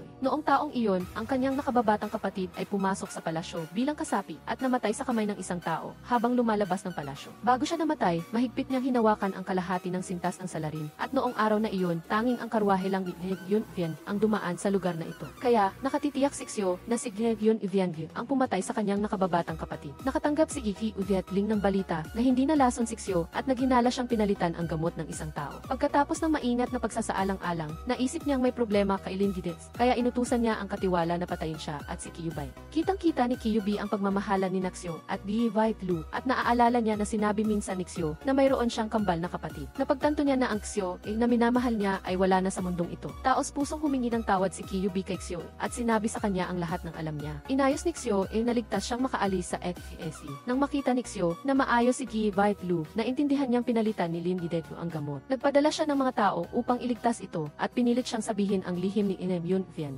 Para sa kanyang pinsan, sa huli ay isiniwalat ni Lin Didegu ang balak nitong magrebelde at ibagsak ang dinastya. Sumulat si Gi Ling ng liham upang ipaalam ang tungkol kay Gi. Dahil matagal nang nalason si Buyinlu, alam ni Empress Yong-an. Kaya't sinamantala ito ni Empress Yong-an. Nagpakalat siya ng chismis sa pamamagitan ng mga court lady. Narinig din ni Murunggao ang balita at kaagad siyang personal na nagtungo sa Western Shu. Aksidenteng nalaman ni Buyinlu na umiinom si Xiaote ng gamot kaya inutusan niya si Tongyun na pumunta kay Cao Chon-an upang kumuha ng impormasyon. Ninakaw ni Tongyun ang ilan sa mga gamot at dinala pabalik. Nagpatingin sila sa doktor at nalaman na ang gamot ay maaaring magpigil sa paglago ng balat ng Buyinlu. Nagduda si Buyinlu kung si Xiaote ba ay isang tunay na eunuch. Sa kabilang banda, nakakolekta na si Xiaote ng sapat na ebidensya laban kay Prinsipe Nanwan at nagsimula na siyang magplano ng aksyon. Ginamit niya ang umiiral na hidwaan sa pagitan ni Yuan Liang at General Zhao. Ang isip-zihi ng Western Shu ang dahilan kung bakit nag-away ang dalawa. Pagkatapos nito ay nagkusa si Zhou Zizi na magbigay ng ebidensya tungkol sa smuggling ng asin at paggawa ng armas ni si Xiatling Esi. Kasabay nito ay ibinigay niya ang panday na maaaring maging testigo. Biglang nahirapan si Xiatling Esi na itanggi ang krimen. Nag-usap ang dalawa ng pribado sa silid. Nagulat si Xiu Didi nang makita ang kwintas na suot ng kanyang nakababatang kapatid bago ito mamatay ay hindi kay Xiatling Esi. Mayroon din siyang ebidensya na nagpapatunay na wala siya sa pinangyarihan ng krimen. Kung si Xiatling Esi ay hindi ang pumatay sa kanyang nakababatang kapatid, kung gayon sino, lubos Lubos na nawala ng pag-asa si Xiudi.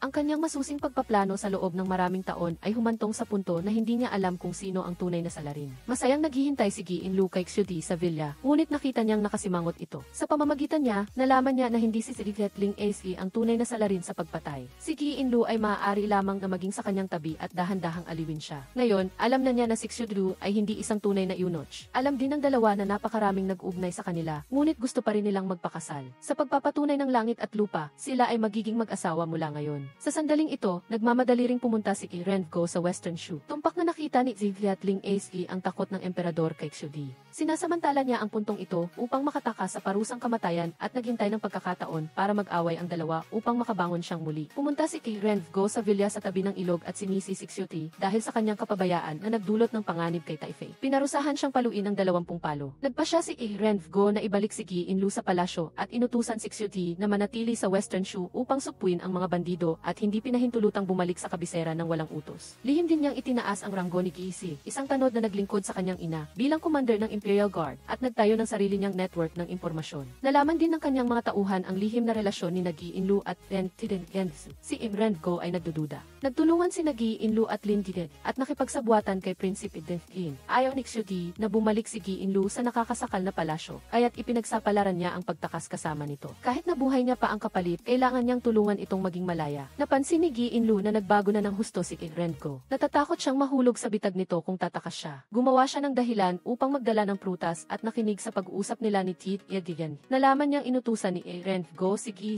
na mag-abang sa daan, at sinumang susubok na agawin siya ay tiyak na mamamatay. Para sa kaligtasan ni Xiudi, napilitan si Gi Inlu na manatili sa karwahe at bumalik sa palasyo kasama si Rengo. Hindi alam ni Xiudi ang kanyang pagdurusa at labis siyang nawala ng pag-asa. Pagbalik sa palasyo, kinumbinsi siya ni Tian Zivai na kalimutan si Xiudi at mamuhay ng tahimik. Ngunit hindi mapalagay ang kanyang puso. Ngayon na nakabalik na siya sa palasyo, maaari siyang tumulong na hanapin ang tunay na salarin. Hula ni Gi Inlu, ang taong ito ay maaaring ang huling espiya ni Ling Ace na nagtatago sa kabisera. Ang tanging palatandaan sa ngayon ay si Empress Gensei na nakipagtulungan kay Ling Ace. Ngunit nagmamadali si Rengo, hindi na siya makapaghintay na makuha si Gi Inlu. Hindi pa sila nagtatagal sa pagbabalik sa kabisera. Inutusan na niya si Gi Inlu na sumiping sa kanya. Sa sandaling ito, ang balita tungkol sa pag-alis ng lahat ng kapangyarihan kay Prinsipe Denlin umabot na sa kabisera. Alam ni Ling Ace ang balita at nagmadali siyang pumunta sa Western Shu upang hanapin ang kanyang kapatid. Kaya't hindi niya pinansin ang panganib at nilabag ang mga gwardiya, kaya siya ay malubhang nasugatan. Nang makita ni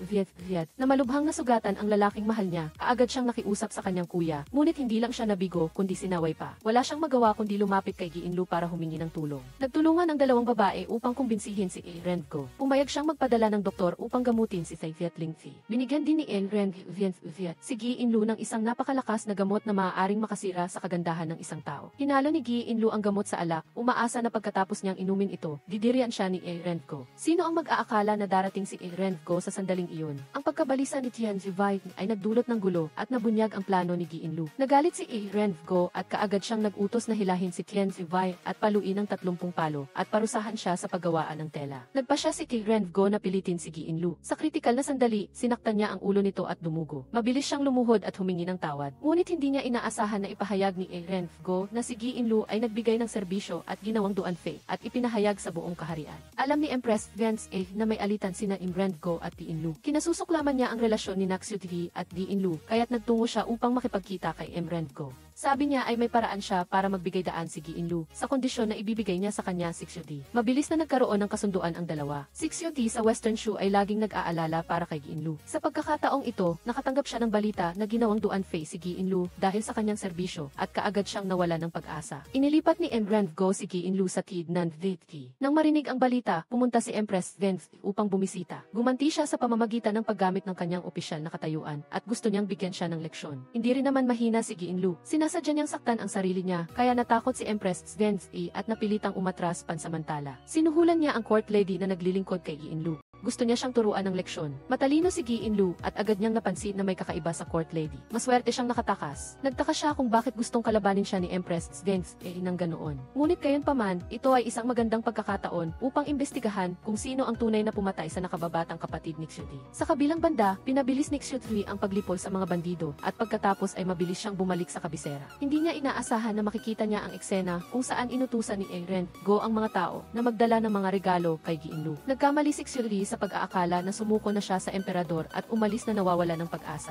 Hindi alam ni Xiudi na tinanggihan ni Gi Inlu ang lahat ng mga regalong ito at tumanggi ring makipagkita kay Emrenko. Ito ay nagpasama sa loob ni Emrenko at umalis. May mga tao sa lungsod na sadyang nagpakalat ng balita na si Xiudi ang tunay na emperador at si Emrenko ay isa lamang panakot. Ito ay nagpasindak lalo kay Emrenko sa reputasyon ni Xiudi. Sinamantala ni Jihi Taifu ang pagkakataon na humingi ng audience kay Emrenko, kaya itinaas niya ang ranggo nito at pinigilan ang kapangyarihan ng Zoldanti. Pagkatapos ay inutusan niya si Xiudi na maglingkod sa silid-tulugan ni Empress Svenzi, sadyang upang ipahiya siya. Si Xiudi ay lihim lamang na nagtiis sa pang-iinsulto at panunupil ni Emrenko. Pumunta siya kay Empress Svenzi at sinira ang kanyang mga ilusyon na walang anumang pagmamahal sa pagitan nila. Labis na nagalit si Empress Svenzi. Inakala niya na tinanggihan siya ni Xiudi dahil kay Gi Inlu, kaya't lihim siyang nag-udyok sa babae na lumabas ng palasyo. Lihim din niyang ipinapatay si Jihi Taifu na katataas pa lamang ng ranggo. Nakita niyang muli ang kanyang anak. Umaasa siyang mananatili si Gi Inlu sa tabi ng emperador upang ipaglaban ang interes ng pamilya. Nagkunwari si Gi Inlu na sumasang-ayon. Hindi na nakatiis si Xiudi at lihim siyang nagtungo upang makita si Gi Inlu. Gumawa pa siya ng konsesyon at sinabing maaari siyang gamitin ito. Gusto lang niyang protektahan siya. Alam ni Gi Inlu na ang kanyang kasalukuyang sitwasyon ay hindi maganda para kay Xiudi at ayaw niyang malagay ito sa panganib dahil sa kanya. Kaya't nagsalita siya ng masasamang salita at tinapos ang kanilang relasyon, kabilang ang pagsasabi na ang kanilang pagsasama ay mailayunin. Malungkot na tumalikod si Xiudi at umalis. Naalala nilang dalawa ang magagandang alaala noon at umiyak sila sa sakit. Natuklasan ni Xiudi na ang kanyang buhay ay puno lamang ng anino ni Gi Inlu. Kahit na nagsalita siya ng napakatitinding salita, inutusan pa rin niya si Gi Dens na lihim siyang protektahan. Alam ni Cotides Ennis na ipinadala si Tian Zivite sa paggawaan ng tela, kaya dali-dali siyang pumunta upang iligtas ito. Halos masabi ni Tian Zivite ang katotohanan tungkol sa gabi ng pagtulog sa emperador. Mabuti na lamang at huminto siya sa tamang oras. Ngunit naghinala na si Cotides Ennis. Sa kabilang banda, sa pamamagitan ng pagmamasid sa court lady na si Ehui, nalaman ni Gi Inlu na gusto siyang dayain ni Empress Svenzi na lumabas upang lihim na patayin. Labis na natuwa si Gi Inlu. Sa wakas ay kumilos na rin siya. Naging napakamasunurin niya sa pakikipagtulungan. Gayunpaman, napansin din ni na Rand Vien at Digliat Lingzi na gustong saktan ni Empress Svenzi si Gi Inlu, kaya't nagkaisa silang protektahan siya. Kasabay nito, inutusan din ni Xiudi si Gi Dens na lihim na hadlangan ang plano ni Empress Svenzi. Masasabi lang na matapos mawala ang tulong ni Xiudi, walang nagawang matino si Empress Svenzi. Natakot si Gi Inlu na baka masira ang plano at hindi niya makita ang Empress. Wala siyang magawa kundi kunin ang singsing na bigay ni Xiudi at utusan si Gi Dens na kailangang sundin ang plano ni Empress Svenzi tulad ng orihinal na napagkasunduan. Sa huli, matagumpay siyang naakit na lumabas. Matapos magtanong, nalaman ni Gi Inlu na noong pinatay ang nakababatang kapatid ni Xiudi, lihim na nakipagkita si Empress Svenzi kay Segviat Ling Ace sa isang tea house sa Qi Alley. Kasabay nito, nakahanap din si Xiudi ng kaugnay na ebidensya na nagtuturo na si Empress Svenzi ang pumatay sa kanyang nakababatang kapatid. Nalaman ni Rengo na umakyat si Gi Inlu sa dingding at tumakas. Inakala niyang tumakbo na naman ito kay Xiudi, kaya nagdala siya ng mga tao sa Zoldanti upang hanapin siya. Siyempre, wala si Gi Inlu doon. Ngunit hindi naniwala si Rengo. Kinuha niya ang kanyang espada at itinutok sa liig ni Xiudi upang pilitin siyang ibigay ang babae. Hindi niya inaasahan na sa sandaling ito, isang tanod ang tumakbo papasok. Inanunsyo na natagpuan na ang kinaroroonan ni Duan Fei. Kalmadong ibinalik ni Rengo ang kanyang espada, nagpagpag ng manggas at umalis. Sa sandaling ito, labis na kinamuhian ni Xiudi si Rengo. Inutusan ni Rand Viet ang isang tao na ibalik si Empress Svenzi sa palasyo at binalaan siya na kung mabubunyag ang nangyari ngayon, walang sinuman ang magiging panatag. Nag-isip si Empress Svenzi at agad na sumang-ayon. Mula sa kanyang mga salita, natuklasan ni Viet ang isang pahiwati. Mayroong lihim na relasyon si Gi Inlu at Xiudi. Agad siyang natakot. Nang marinig ni Xiudi ang lahat ng sinabi ni Cotides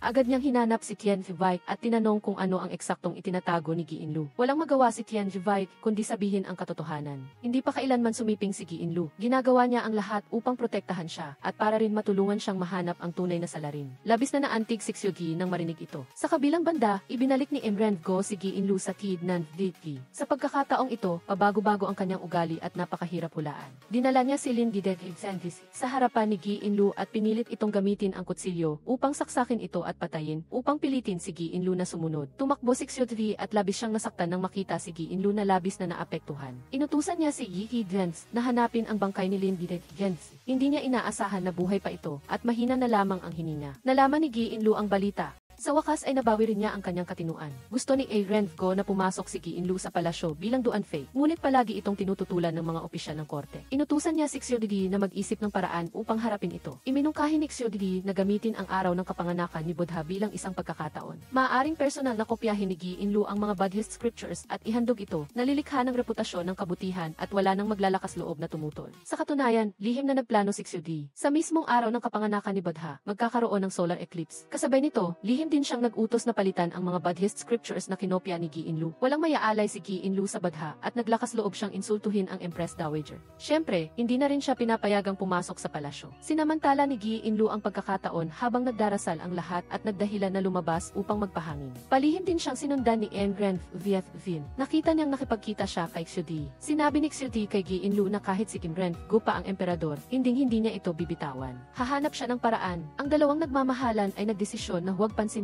ang mga kaugalian at formalidad at opisyal na maging mag-asawa. Kinabukasan, sa pag-udyok ni Empress Vens'e, naghinala si Renfgo na hindi umuwi si Gi-inlu buong gabi. Pagbalik ni Gi-inlu sa kanyang tirahan, nakita niyang nakasimangot na naghihintay si Renfgo. Tinanong siya nito kung saan siya galing kagabi. Nalaman din niyang nawawala ang kwintas na regalo niya. Sa kritikal na sandali, dumating si Renfvin upang iligtas siya. Sinasabing magkasama sila ni Gi-inlu buong gabi. Ngunit hindi naniwala si Renfgo. Sa sandaling ito, dumating si Empress Vens'e na maihawak na kwintas ni Gi-inlu. Sinasabing natagpuan ito sa silid tulugan ng prinsesa. At sadyang pinaalalahanan ang emperador na parusahan ang dalawa na naging tamad at hindi nagdasal kahapon. Ang pagkakataong ito ay nag-alis ng pagdududa ni Renfgo. Lumabas na hawak na ni Xiudidi ang ebidensya ng mga krimen ni Empress Vens'e noong taon na iyon. Binalaan niya ito na handa siyang mamatay sa pakikipaglaban. Natakot si Empress Vens'e. Wala siyang magawa kundi tulungan si Gi-inlu na makalusot sa insidenteng ito. Ngunit lihim pa rin siyang naghihintay ng pagkakataon na pabagsakin si Xiudidi at patayin si Gi-inlu. Matapos ang nakaraang panganib, naunawaan din ni Gi-inlu na alam na ni Gviet ang relasyon nila ni Xiudidi. Mariing tumutol si Gviet sa labas, ngunit sa kaloob-looban ay hindi niya namalayan na naantig na siya ng dalawa. Determinado si Xiudidi na ilabas si Gi-inlu sa palasyo. Alam niya ang damdamin ni Cotides Enis para kay Tianzivine, kaya't hinikayat niya itong maging matapang na ituloy ang pag-ibig. Pagkatapos, matagumpay na natanggap ni Gi-inlu ang utos ng pagpapalaya ni Renfgo upang ilabas si Tianzivi sa paggawaan ng tela. Ngunit bago umalis si Tianzivi sa paggawaan ng tela, naloko siya ni Empress Vens'e na makipagkita. Ginamit niya ang pamilya ni Tianzivi upang takutin ito at hilingin na magtrabaho siya para sa kanya. Mayroon si Xiudidi na isang lihim na daanan na maaaring palihim na humantong sa silid ni Gi-inlu. Dinala niya si Gi-inlu sa daan na iyon pabalik sa tirahan ni Xiudidi. Nag-usap ang dalawa na pagkatapos nilang mapuksa si Empress Vens'e ay tataka sila ng malayo. Sa ilalim ng kaayusan ni Empress Vens'e, isang kaso ng pagpatay ng isang fox spirit ang lumabas sa kabisera. Ang hindi malinaw ay ang lahat ng bagay ay tumuturo sa Gi-Venti. Upang pigilan ang kapangyarihan ng Zhou-Venti, ibinigay ni Renfgo ang kasong ito kay Gi-Venti na kasalukuyang pinuno ng Ifti. Napilitan si Tianzivi na sumunod sa utos ni Empress Vens'e. Nagtago siya ng isang kahon sa silid ni Gi-inlu. Napansin ni Gi-inlu na may kakaiba kay Tianzivi at direkta niya itong tinanong. Nag-alinlangan si Tianzivi, ngunit hindi pa rin niya sinabi ang katotohanan. Paglipat ng eksena, dinala ni Gi-inlu ang mga tao sa Ti-Dan-Dik upang halugugin. Natagpuan ang ebidensya ng krimen sa silid ni Gi-inlu na nagtuturo na siya ang nasa likod ng kaso ng pagpatay ng fox spirit. Inaresto rin si Tianzivi sa pag-aakalang kasabwat din siya. Sa kritikal na sandali, dumating si Xiudidi sa tamang oras at kinumbinsi si Gi-res na ikulong silang dalawa sa bilangguan ng Zhou-Venti. Labis na nagsisi si Tianzivi sa bilangguan. Inakala niyang siya ang dahilan ng kapahamakan ni Gi-inlu. Hindi inaasahan na alam na pala ni Gi-inlu at Xiudidi na tinatakot siya ni Empress Vens'e, kaya't gumawa sila ng kontraplano. Ang bilangguan ng Zhou-Venti ay teritoryo ni Xiudidi, kaya't hindi talaga nagdurusa si Gi-inlu doon. Hindi rin niya sinisisi si Tianzivi. Labis na naantig si Tianzivi. Araw-araw ay bumibisita si Cotides Enis sa bilangguan upang samahan si Tianzivi. Sa totoo lang, may gusto rin sa kanya si Tianzivi, ngunit nag-aalala pa rin siya. Nagbigay ng presyon si Empress Vens'e na paulit-ulit na humihingi sa emperador na ipapatay si Gi-inlu. Sa pagkakataong ito, wala nang magawa si Renfgo. Pumiling si Xiudidi na imbestigahan ng mabuti ang kaso. Pumayag si Renfgo. Ayon sa investigasyon ni Xiudidi, si Empress Vens'e ay nasa isang mahinang posisyon. Hindi naman nagkataon na natuklasan niya ang katotohanan na si Xiudidi ay hindi isang tunay na eunuch. Ginamit niya ito upang takutin si Xiudidi na lasonin si Gi-inlu. Nahuli si Xiudidi sa bitag nito at napilitang piliin na isakripisyo si Gi-inlu. Nakita ni Empress Vens'e Si Ki Inlu na namatay at labis siyang natuwa. Hindi niya alam na isa lamang itong palabas para sa kanya na nagpapagaan ng kanyang pagbabantay. Pagkatapos, matagumpay siyang nahulog sa bitag at inihayag ang katotohanan.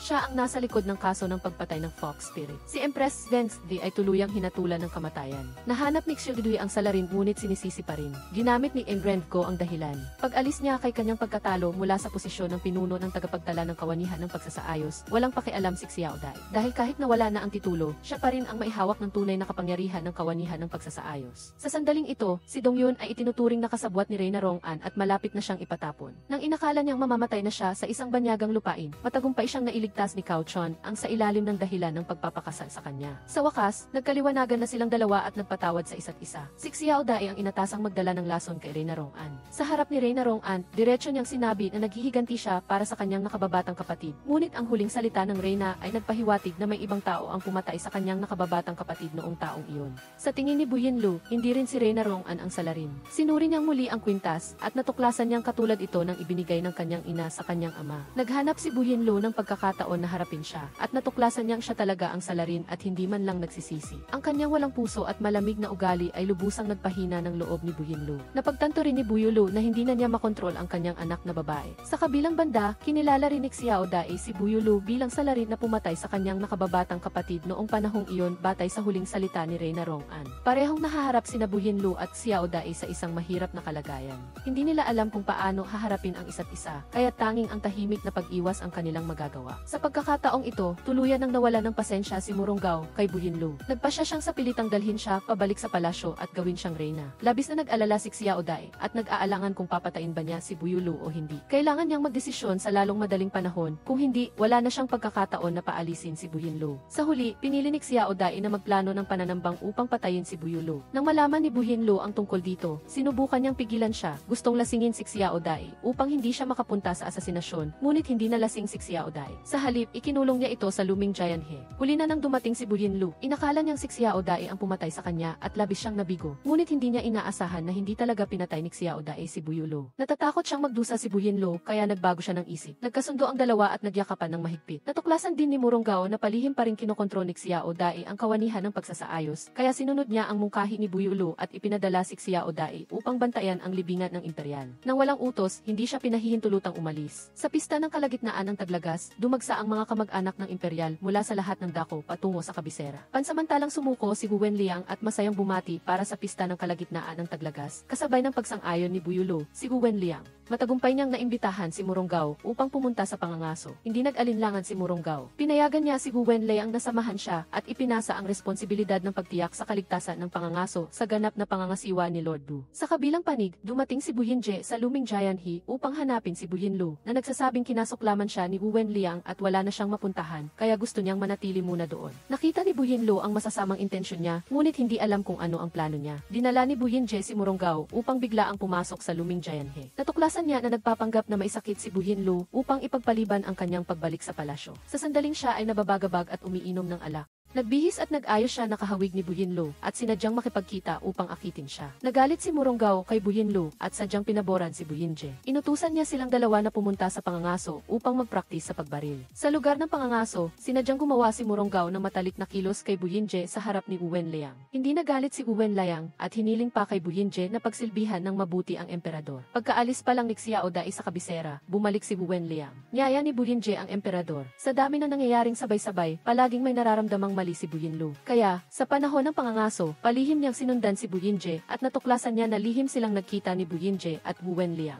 Nagplano ng malaking balangkas. Gusto pa rin ni Murunggao na gamitin si Bu Yinje para pukawin si Bu Yinlu. Kaya't gabi-gabi ay nakikipagtalik siya sa kanya na nagpapahintulot kay Bu Yinje na palihim na nakawin ang token ng militar. Ibinigay ni Bu Yinje ang token ng militar kay Wu Wenliang na sinabihan siyang gamitin ito upang iutos ang lahat ng tropa ng Imperial Guard na nagbabantay sa lugar ng pangangaso na umalis. Hindi makita ni Bu Yinlu si Murunggao, kaya napilitan siyang humingi ng tulong kay Murong Wanwan na sinabi sa kanya na may balak na rebelyon sina Bu Yulu at Wu Wenliang. Agad na ipinatawag ni Murong Wanwan ang natitirang mga sundalo at isinara ang mga tarangkahan upang protektahan ang palasyo ng paglalakbay. Nagpunta si Gu Wenliang upang makita si Wanwan na gustong paalisin siya, ngunit sa kritikal na sandali para sa bansa, hindi siya nakikipag-usap sa personal na pag-ibigan. Direktang tinapos ni Wanwan ang kanyang relasyon kay Gu Wenliang at pinangunahan ang mga sundalo sa pagbabantay sa palasyo ng paglalakbay. Sa kabilang panig, nakatagpo si Xiao Dai ng mga mamamatay tao. Matapos niyang patayin ang mga ito, napansin niyang may mali kaya agad niyang pinamunuan ang mga tauhan niya pabalik sa palasyo. Sa daan, nakasalubong niya si Wuzun na nakaarko at umaasinta. Tumama ang isang palaso kay Xiao Dai. Nahulog si Muronggao sa bitag ni na Wenliang at Buyulu at natrap sa palasyo ng paglalakbay. Mahinahon na pinakalma ni Buyinlu ang nagpapanik na mga opisyal at tagapaglingkod. Nais niyang humingi ng tulong kay Xiao Dai sa libingan ng imperial. Ngunit nalaman niya na matagal nang pinadala ni Muronggao si Wuzun upang palihim na patayin siya dahil sa takot sa kapangyarihan ni Xiao Dai. Humiwalay sina Buyinlu at Wanwan upang kumilos, nagkubli upang makatakas mula sa lugar ng pangangaso para magpadala ng utos na humingi ng tulong. Nang makarating si Buyinlu, inakala niyang patay na si Xiao Dai at labis siyang nawala ng pag-asa. Hindi niya inaasahan na nakaligtas si Xiao Dai dahil sa inihandog niyang jade tablet na humarang sa nakamamatay na palaso. Kinuha ni Buyinlu ang utos ng hari na humingi ng tulong at inutusan si Wuzun na kanselahin agad ang asasinasyon at mabilis na pumunta sa lugar ng pangangaso upang iligtas ang emperador. Matapos umalis ni Wuzun na may kasamang mga sundalo, maaari sanang gamitin ni Buyinlu at Xiao Dai ang pagkakataong ito para tumakas. Ngunit para sa kapayapaan ng kaharian, pinili nilang bumalik ng magkasama upang iligtas ang emperador. Sa sandaling ito, si Gu Wenliang,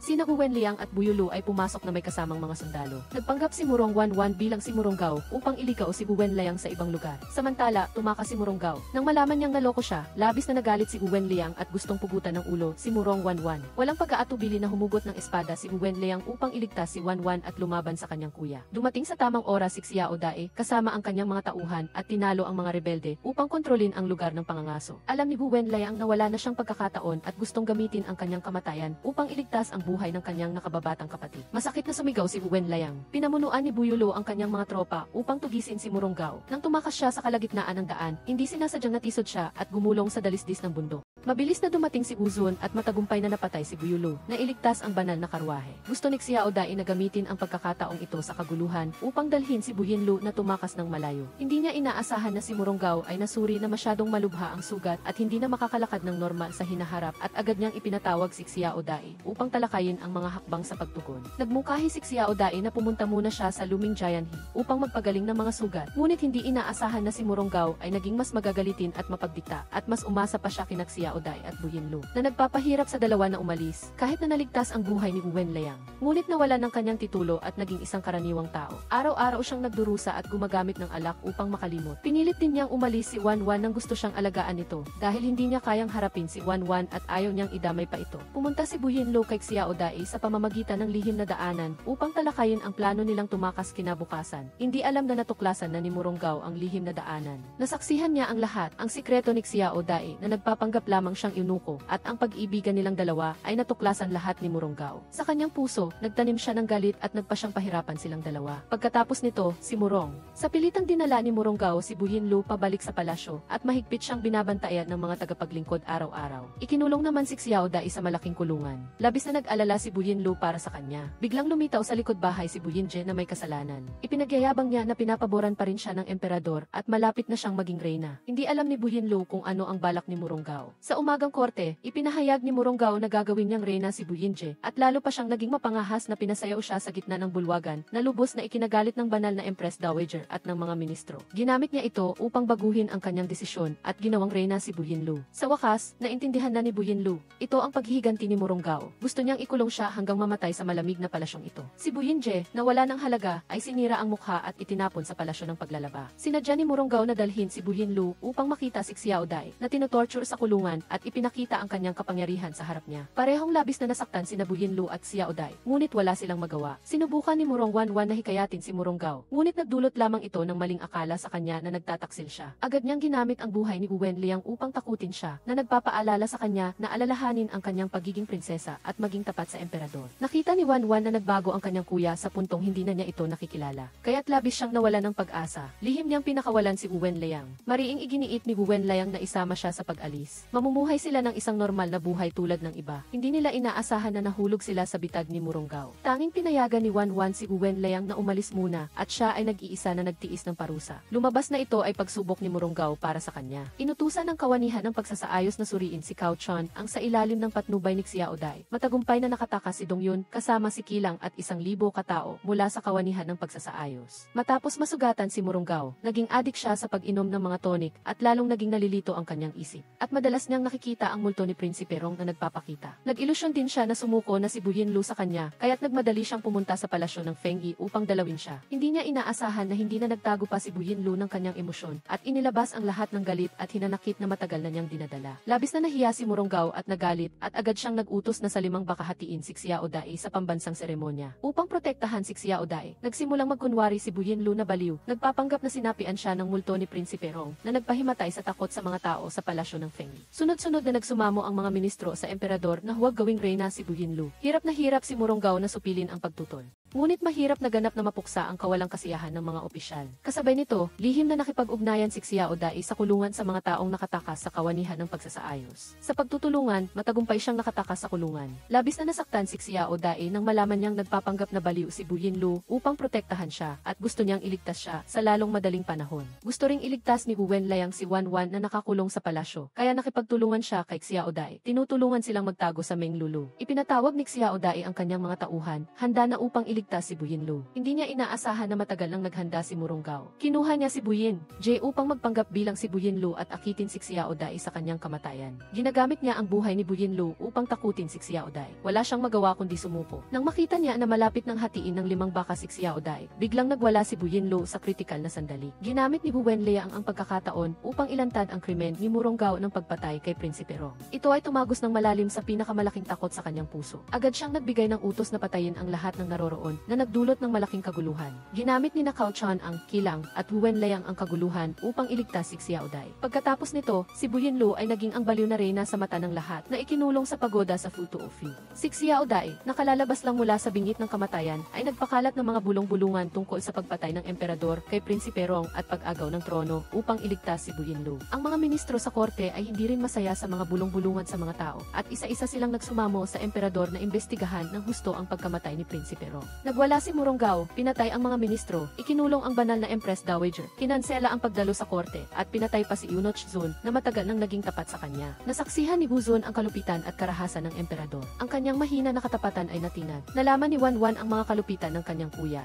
Nakipag-ugnayan siya kay Xiao Dai sa pamamagitan ni Wenlayang na nagpahayag ng kanyang pagnanais na makipagtulungan sa kanya. Hindi naniwala si Murunggao na talagang baliw si Bu Yinlu. Kaya, hinikayat ni Wanwan si Bu Zun na magsalita sa harap ng kuya niya na humikayat sa kanya na gamitin si Bu Yinlu bilang pagsubok. Nagkunwari silang dalawa sa harap ni Murunggao. Sa katunayan, palihim nilang ginamit ang Jade Tablet upang ipasa ang plano ng pagtakas. Sinunod ni Bu Yinlu ang plano ni Xiao Dai at nagsimulang palihim na mag-ipon ng langis ng ilaw. Nagkataon na ang mga tao ay nagreklamo sa lahat ng dako at ang mga ministro ay nagbitiw sa kanilang mga posisyon. Sa mga panahong ito ng kawalan ng katiyakan, nang hindi alam ni Murunggao kung ano ang gagawin, ang balita na siya ay malubhang nasugatan at hindi na siya makalakad ng normal ay kumalat sa lahat. Si Murunggao ay nalulumbay hanggang sa puntong sumuko na siya sa kanyang sarili at nagsimulang maadik sa pagkain ng cold food powder. Lubos na nawala ng pag-asa si Murong Wanwan sa kanyang kuya. Nagmungkahi siya na sa nalalapit na Lantern Festival, magdaos ng Flower Lantern Festival sa palasyo. Sa katunayan, ito ay isang pagkakataon upang iligtas si Bu Yinlu. Sa panahon ng Lantern Festival, si Xiao Dai at ang mga tao mula sa kawanihan ng pagsasaayos ay nagtago sa mga flower lantern. Sa tulong ni Murong Wanwan at Meng Jiayu, lihim silang pumasok sa palasyo. Pumunta si Murunggao upang makita si Bu Yinlu. Nang makita niya na baliw pa rin siya, lubos siyang nawala ng pag-asa. Nag-utos siyang isara ang tarangkahan ng pagoda. Ginawang apoy ni Bu Yinlu ang tarangkahan ng pagoda gamit ang langis ng ilaw.